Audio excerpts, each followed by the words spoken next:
Assalamu alaikum. Hola. Hello. Hi, families of Room 253. Sorry there was no video last week. I haven't been feeling great. My voice wasn't very strong, but I'm starting to feel better, so video's back on. Here's some information for our upcoming week. First of all, we are about midway through our unit of inquiry summative. And just to give you a little bit of background about how I approach summatives, in my perspective, summatives really shouldn't be about testing what the students know or don't know. I approach it more like a detective where I'm trying to genuinely find out what students have learned and what they have thought.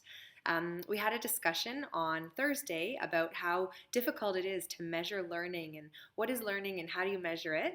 And we talked about a few different approaches to measuring learning. So for our first unit of inquiry, we actually did a range of activities, testing out the different perspectives about how to measure learning. We did an activity that was meant to measure a change in thinking to see how learning occurred. We did a second activity to measure students being able to come up with a big important idea of the unit. We did a third activity where students were able to show how their knowledge grew and accumulated over the course of the unit. And we did a fourth activity where students were able to apply the concepts of relationship and perspective to their own lives. So from there, students took that collection of activities and they assessed themselves. I've included some research below about how important and effective student self-assessment is. Having students be able to think about their own thinking and think about their own learning is a really important part of the learning process, and research has actually shown that it has a very positive impact on achievement and growth and success in schools.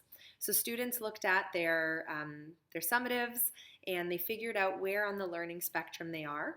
Are they beginning, developing, competent, or extending? We had a really good conversation that beginning and developing does not mean bad, it does not mean dumb, it does not mean stupid. Beginning and developing is exactly what it is. It means that you're just beginning or developing to understand that. If I started to learn Swedish tomorrow, I would be at a beginning level of trying to understand that. And that's okay. All of us humans, whether we're children or adults, we're all competent at something. We're all beginning at something. We're all developing at something. So we've worked really hard to make a culture of growth mindset in our class where we're honest with where we are and how we can get better at that. So where that's going to lead into this upcoming week, I have taken the students' self-assessment and I have looked at them myself. For any students where I agree with their self-assessment, that will become their final grade for the unit of inquiry. And if there's any students where I disagree with their self-assessment based on what they've shown in their activities, that turns into a conversation. Sometimes students know and understand a lot, but the activities that we give them don't necessarily allow them to share that. So if there's a disconnect in what they feel they know and what I feel they know, then that's an opportunity for us to sit down and say, okay, you think this, I think this. What are you not telling me? What are you not showing me? What else do you know? What else have you learned?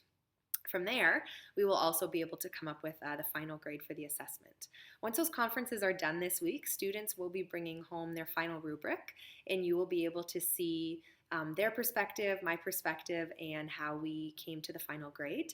And if you have any questions, comments, or concerns, once you see that, you are welcome to come in and you, your son and daughter can sit down and we can talk about how that assessment process worked. But it's going really well so far, and I'm optimistic of where it will take us. Second thing, exciting, we have our learning showcase on Thursday. First time I told you about it, I said it would start at 1:30. We have backed up that time to 1 o'clock. So at 1 o'clock it will be starting. We're really excited. It's the first time we've done something like this, so thank you for being risk takers alongside of us. The way it's structured right now, there will be a rotational schedule where you and your son or daughter are able to visit different locations in the school. And this is really great because you'll be able to see the learning that's been happening in homeroom, the learning that's been happening in Arabic, in music, in PE. So it's looking like it will be a very balanced, very robust learning showcase, which we're very excited about. We also have a dress day coming up, and it's this Thursday as well. Our Student Leadership Council has decided that the theme will be Wacky Dress Day. So Wacky Dress Day is happening the same time as the Learning Showcase. So we've decided that students are going to have the opportunity to choose whether they participate or not. If they feel that dressing in wacky clothes will not take anything away from their showcase, then they're welcome to do that.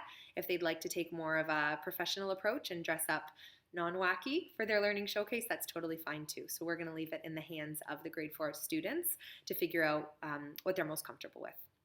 This month is also Book Appreciation Month. I have included a flyer below from the librarian, so please share this with your child. We'll be talking about the activities in class as well. Last but not least, I've included the schedule at the bottom of the blog post with our specials and some date reminders about Dress Down Day and our Learning Showcase. As always, if you have questions, comments, concerns about anything you see or hear happening in our classroom, please call me directly or email me. I would love to speak to you about that. Thank you for all your support. It's been a really great first few months, and I am loving spending my day with your children. So thank you for sharing them with me. Masalama.